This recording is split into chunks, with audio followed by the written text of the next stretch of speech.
இல்லண்ணா, அதெல்லாம் எதுவுமே இங்க பேச வேண்டாம். நான் சாமி கூட வந்திருக்கேன்.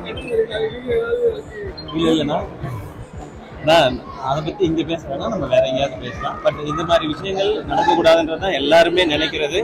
இதுல நான் முக்கியமா நினைக்கணுன்றது, காவல்துறை அவங்களுடைய நடவடிக்கை செய்றாங்க, அது எல்லாமே சரி. பட் இதுல பாதிக்கப்படுற பெண்கள் பக்கம் தான் நம்ம எல்லாரும் நிக்கணும்னு நினைக்கிறேன். அவங்களுக்கு முழு தைரியம் இருக்கணும். இனி இது மாதிரி நடக்காதுன்னு நம்ம நம்புவோம். கடவுள்கிட்ட அதான் வேண்டிக்கிறேன்.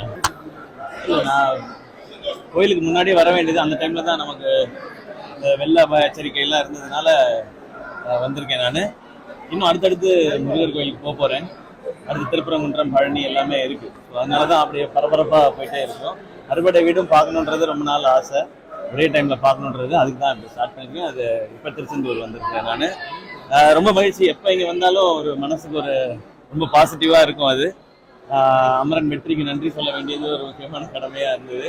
அது இல்லாம இன்னும் நிறைய வேண்டுதல்கள் இருந்தது, எல்லாம் முடிச்சேன். ரொம்ப திருப்தியா இருந்தது. நன்றி எங்க கோயில் நிர்வாகத்துக்கும் நன்றி. இவ்வளவு கூட்டத்துக்கு நடுவுலயே ஒரு நல்லபடியா எல்லாம் காமிச்சு கொடுத்தாங்க. அண்ட் உங்களுக்கும் நன்றி. எல்லாருக்கும் புத்தாண்டு வாழ்த்துக்கள். எல்லாருக்கும் இந்த வருஷம் சிறப்பா இருக்கட்டும். நன்றி. இல்லண்ணா, அதெல்லாம் எதுவுமே இங்க பேச வேண்டாம். நான் சாமி கூட வந்திருக்கேன். இல்லண்ணா, நான் அதை பத்தி இங்க பேச வேணாம், நம்ம வேற எங்கேயாவது பேசலாம். பட் இந்த மாதிரி விஷயங்கள் நடக்கக்கூடாதுன்றதுதான் எல்லாருமே நினைக்கிறது.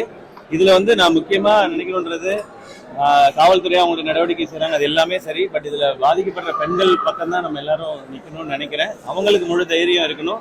இனி இது மாதிரி நடக்காதுன்னு நம்ம நம்புவோம். கடவுள்கிட்ட அதான் வேண்டிக்கிறேன்.